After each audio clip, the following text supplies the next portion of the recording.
what do we do with broken things? We take them to God and fix them. And He doesn't always fix the broken things. He makes them new.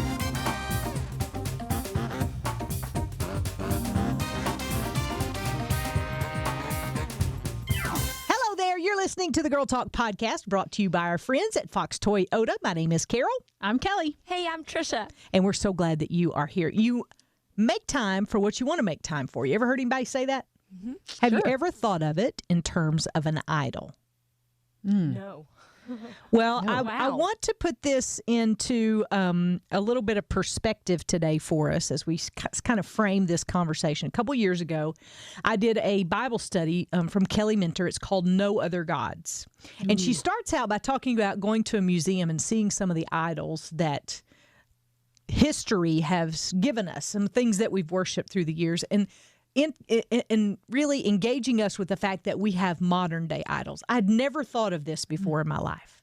But she defined idols as this because before this Bible study, if you would have asked me, do you have idols? I would have been like, no. Like the American kind? Like, I'm good. Yeah. Yeah. Right.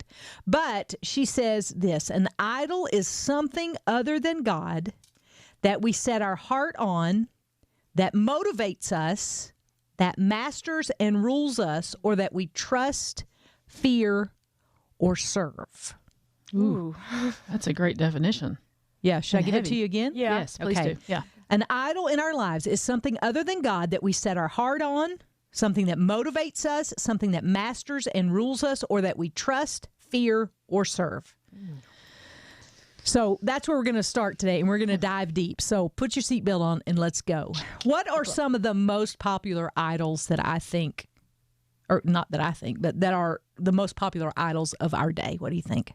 Just if you were to look at culture today and say, here's an idol, a good Money. money, And financial security. money, financial security. I would say like acclaim, fame, positive thoughts Yeah. about you. Position. Position. Also appearance Right? can be one. Yes. Yeah, myself. Ooh. Pleasure. Pleasure. Yeah. Self-gratification. So I want to ask you a question here at the onset of this conversation because I think that all those are good, positive things that we see in culture that maybe go too far, but we, in and of themselves, we wouldn't necessarily say they were an idol. Can negative things be an idol? Well, with your definition. Yeah. For Yeah. example, I think for a time in my life, brokenness was an idol in my life. Oh, yeah. Okay. I Tell see me where why. you're going. What do you Yeah. mean by So, that? so I think I was so intent on fixing my brokenness that it became something that I was trying to get healing to serve myself. Does that make sense? It does. I know that's kind of, but I think what we do, we there's this overarching truth that we're all broken, and that is true. But I think some of us, and me included in this, not some of us, me, got so intent on fixing my brokenness that became sort of an idol for me, and it was all about fixing what was wrong, not for the sake of glorifying God, but for what it could serve me. Yeah. Yeah. Again, though, I think when you get down into the depths of that is the idol of myself. Oh yeah. Yeah. Oh, absolutely it is. Even the negative sides of myself can be, the negative sides and the positive sides of myself can be an idol. Absolutely. That is so true, a self-focus. And I have had a similar thing, except I've treated it differently. Okay. Instead of the fixing of your brokenness being the idol, I have allowed myself to just live in a brokenness and let that be my idol. Yeah. Because it's just where I am and I don't have to do anything about it. And I'm just going to identify myself and serve that part of me. Right. And that can be an idol too. That's Yeah. what I thought about when you mentioned that, because I'm thinking about times in my life when I had just made the choice that I'm going to allow that to be my master. Yeah. So a couple of years ago when I was in that broken place and God kind of convicted me of that, he took me to Joshua 24:23, where he says, throw away the foreign gods that are among you and yield. So yield was my word for that year. Oh, And I want to go there because I think yielding is part of the prescription to take something from being an idol to putting it in its proper place. And I wanted to see if you guys think that as well, because for me, that was a critical step that God was like, you got to yield that brokenness to me, but also yield to the work that I want to do through you and through the brokenness, and not make the brokenness the ultimate thing. Because what do we do with broken things? We take them to God and fix them. And He doesn't always fix the broken things. He makes them new. Right. That's right. Like if you went to a child and said, okay, I'm going to give you a fixed toy or I'm going to give you a new toy, which one would the child choose? New toy. Every single time, right? And so I couldn't understand why God wouldn't fix what was broken and how He could get glory through it. Yeah. Part of the problem was I wasn't yielding to Him. I was trying to be my own savior. Doing it yourself. Right. And I think that's at the heart of a lot of idols in our lives. Maybe all of them. I don't know of any that it probably wouldn't be. But for me, that was a very real struggle that I just had to yield every part of that. And, we have an intersection here close to the radio station that is the perfect example of yielding. There are two lanes that merge into one, and there's a big yield sign on the right side, and there is no yield sign on the left side. You're supposed to be able to just go. You cannot, or you are going to get killed. Absolutely. Like yes, if this, and everybody's only going like 30 miles an hour, but still, people do not yield on that right side. And every time I go through that intersection, God will like ping my brain and go, yield. You got to yield. And for me, that's hard because I want to push ahead. I want to move forward. I want to go, do the next thing. I want to learn what I'm supposed to learn and move on, What does yield mean to you? Because I get it, right? And I know the intersection too. And I have almost died many times on that very intersection. Yeah. But yeah, that's kind of a test to see how I'm doing that day, whether I shoot them the look. Yeah, or exactly. I let it go. Yeah. Yield to me is to examine my desire and see if it lines up with God's desire and let God's desire go first. Yeah. Does it line up with God's desire? And let God's desire go first. Because I think we can do that. We can look at ourselves and look at our lives and think, okay, does this line up with God? Is it in His Word? Can I find a truth that is I'm on the right page here? Not is God on my page? Because that's totally wrong. Right. That's sign number one. It's an idol. But but can I look at God's Word and see this is what His will is for me? And then can I put away my desire and let Him lead? And let His Word lead, and let His guidance be my guidance instead of always trying to get in front and show God where to go. Yeah. I had to struggle with that a few years ago in a major way. I had made my career my idol. Yeah. And had That's taken. easy to do. Oh yeah, and it happened. It is so frequent. And society's good with that. Oh yes, you get all the nice accolades. I was 20. High five. Yeah, I was 29 years old and serving as a vice president for a nonprofit, a multi-million-dollar nonprofit. I thought I was the stuff, and on the fast track on my career, 8 months pregnant, got fired. And it was absolutely the best blessing that I have ever had, other than marriage and, salvation and my child. But as far as career blessing, God righted me and said, hey, you have made this an idol. You have made work and success and climbing the ladder an idol. And I'm going to both humble you and I'm going to reset your priorities. And I've got plans for you. And I want you in my will, and you've decided to be in Kelly's will, not in mine. Because I had forgotten to do that. I had forgotten to stop and pray and say, God, what's your will? Yeah. What does the Bible say about where you want me to go? And it was hard. It was a really hard time, but wow, what blessings came on the backside of it. Well, that's what I want to hear about, the hard part about that, because that I can see you saying that, and I think to myself, but that must have been really painful. Oh yeah, it was. Well, and to add insult to injury, it was a friend, a very dear friend that let me go. And it was very painful, especially because I had really worked hard to get to this place in my career. And but at the end of the day, I knew that God was going to take care of me. Whatever it was He had a plan for, He was going to take care of me. So I want to interject and ask you a question here, because I know this was true for me. Did you get to know God in a new and fresh way in that experience? Absolutely. See, that's the way with me. Mine was not professional, but mine was personal, and I've talked about it before, going through divorce. I thought only God used perfect people, and it's a mystery to me because it's not. Have you ever read the Bible? Like, no perfect people in there, just one. His name's Jesus. Truth. But my whole idea of ministry was living the perfect life and doing all the right things, and I was doing that, and then life fell apart, and my world crumbled, and I plunged into the depths of despair and thought, I don't really know how to recover from this, but. And I didn't know it till years later that was I don't suggest divorce ever, because even the best divorce is worse than a bad marriage. Now, I don't, if you're being abused, I don't mean that, but I absolutely get the help that you need. But I often tell my married friends, I know you're unhappy now, but divorce is more unhappy for you. So I encourage people to stay married. But in that moment, I realized that God was able to do that shift in me because I learned things about God that I wouldn't have known any other way. Mm-hmm. Like I tell people all the time, I said I had an accessory faith. It was a very nice thing to have in addition to my very nice life. When I lost all those things, I found the one thing that I only ever had, and that was Jesus. And got to know him in some very, really practical ways. Like provider, I didn't know as a single mom how I was going to be able to make it, Yeah. Well, and it also makes you start to question who you are.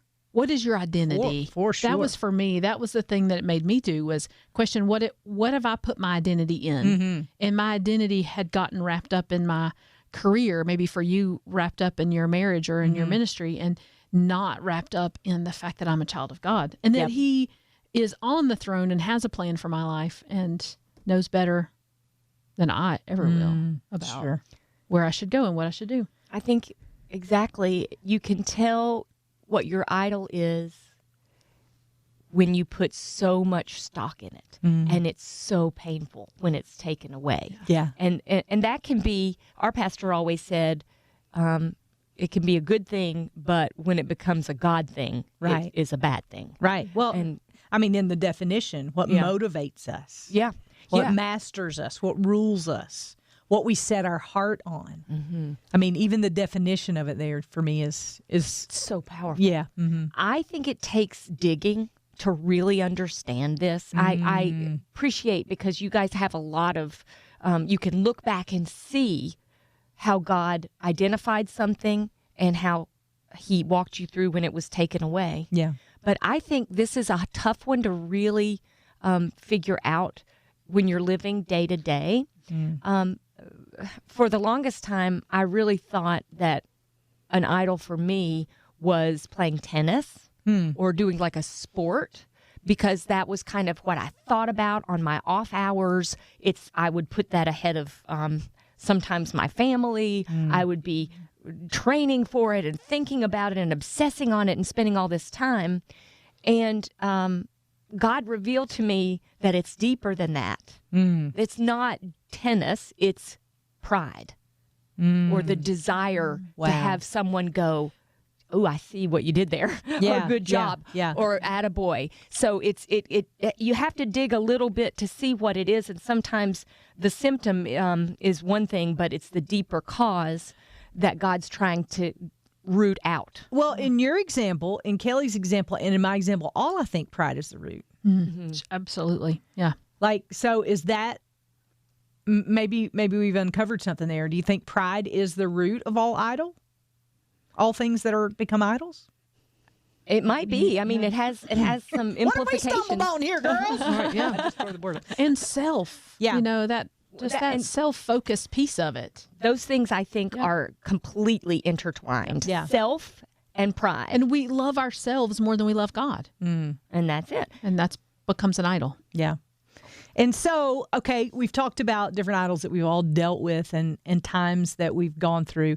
So how, once we identify something, if there's something that motivates you and you kind of do some thinking on it and you get down and you kind of deal with, okay, here's the root issue of it. How do you pull it up?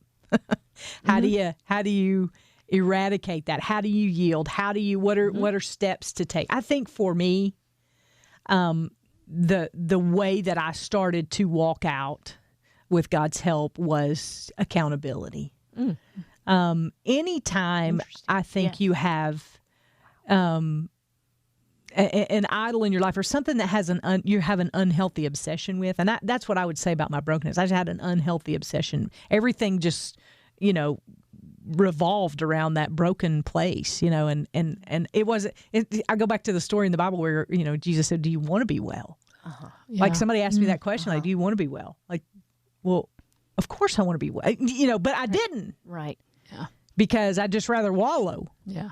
How is this serving you? How is this serving me? Yes. And so I think let's come up with some very practical ways. Accountability is one of them. But here's the thing I will say about accountability. It is hard.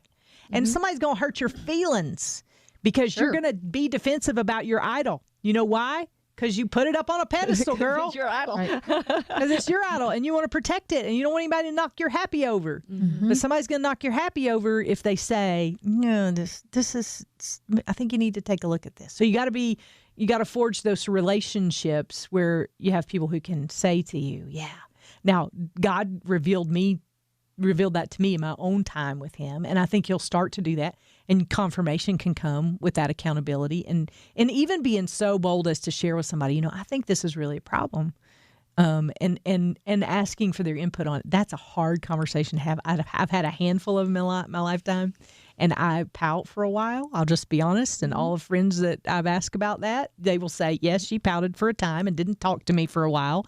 But she eventually came back around and said, thank you, because I did. I realized that it was such a healing conversation, but a hard conversation to have. I think the first place we actually need to start is with prayer, because I know for me, when I was caught up in my career being my idol, I didn't know my career was my idol. Yeah. Until it was taken away. Oh, yeah. So I think that prayer now in the moment to say, God, what is it that I'm doing that might be an idol? So assess my life. Here's another question. Do you think it can be identified as an idol without some kind of extraction of that? Absolutely. I think God can do all things, and God can bring that to your heart. And if you're truly honest with him and truly seeking out his wisdom, his knowledge, and his path forward, he will be faithful to honor that.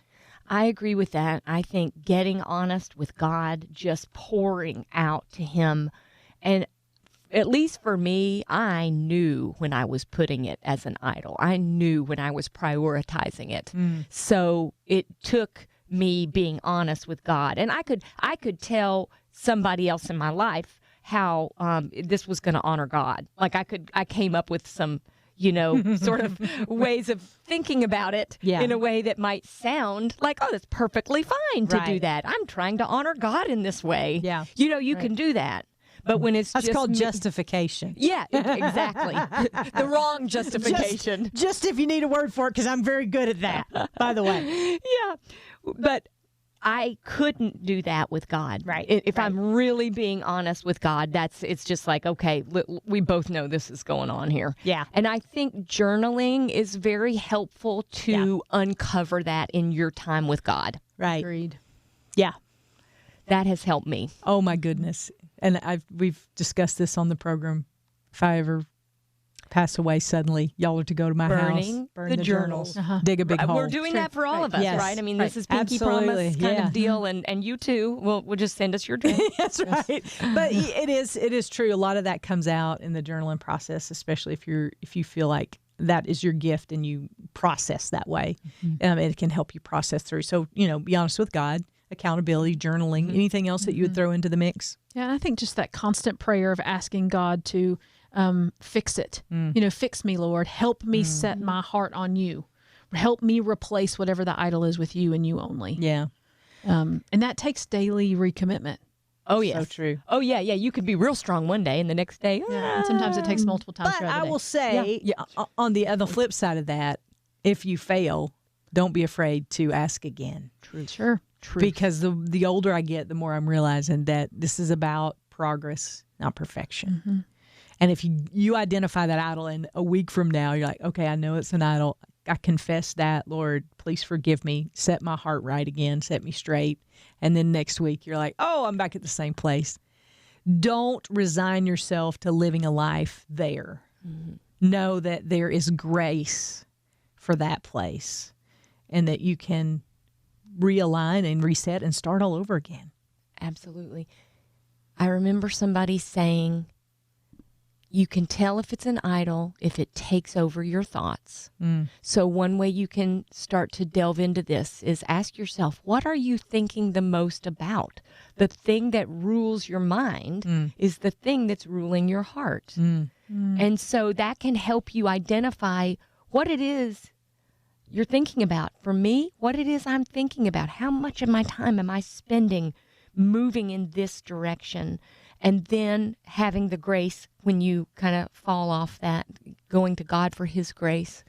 But that to me was very helpful. Yeah, and I will say this too, just to kind of just add a little piece on top of that. I don't think we as women, maybe I'm wrong about this, spend enough time thinking about what we think. Like we just think this is the way I am, this is how I feel, and this is just the way it is. And that's not true. That's not true. You can actually give time and intention to thinking about what you're thinking and then identifying those things. Before, I will say I never thought about those things before. And then it would come out in my writing. I had a blog at the time, and I would blog, and I'd be like, oh, my word, everything's about brokenness. And that's how God began to say, you might have a problem down here, And so that's on all 3. Right. And 4 and 5 and 6 and 7. But that's kind of how I identified it. But I had never stopped. Like, stop the madness, press pause, spend 10 minutes in your car a day just thinking about what masters your mind, and what you fill your mind up with. That has been one of the things in our small group we've been talking about a lot. Like, this is not just the way you are. It's not just emotions. It's not just all those things, but you actually have control over that. It's choices. Choices. Absolutely. It's choices. So spend time with God. What are you going to say? I want to say that in those idols, too, that we've put in our lives, keep us from submitting to God's will. Oh, yeah. Hey, I just thought of something. Do you think kids can be an idol? Oh, absolutely. Absolutely. As can our spouses. Marriages. Good. Yeah. Good All things. kinds of Yes, stuff. yeah. Good things can even be an idol. Yeah. And so I think we have to just really be intent on examining, hey, God, would you show me if there's anything in my life that is more important than you? And when you put it that way, my goodness, that's some honest conversation right there. And then find a girlfriend and say, hey, would you be willing to work through that question with me? And you can do the same. And not only is it going to deepen your relationship with each other, but you are going to learn more how to pray for your friend as you struggle together to dethrone those idols in your life. Yep. We want that for you. We want you to live the abundant life that God has promised for those who love him, and that is our desire. So if you have any feedback, anything you'd like to ask, any wisdom you'd like to share, we'd love to hear from you. You can always email us at girltalk@thelightfm.org. You show up on the Facebook pages. We'd love to see you there as well. Make sure you subscribe wherever you get podcasts. That's how more people find out about this podcast. And the whole point of them finding out about this podcast is not so they'll know Girl Talk. It's so they'll know Jesus. That is why we do this each and every week. We want to thank our friends at Fox Toyota of East Tennessee for their support and friendship. And man, we could not do it without their help. So we will see you next time we gather around these microphones for the Girl Talk podcast. Thanks so much for joining us.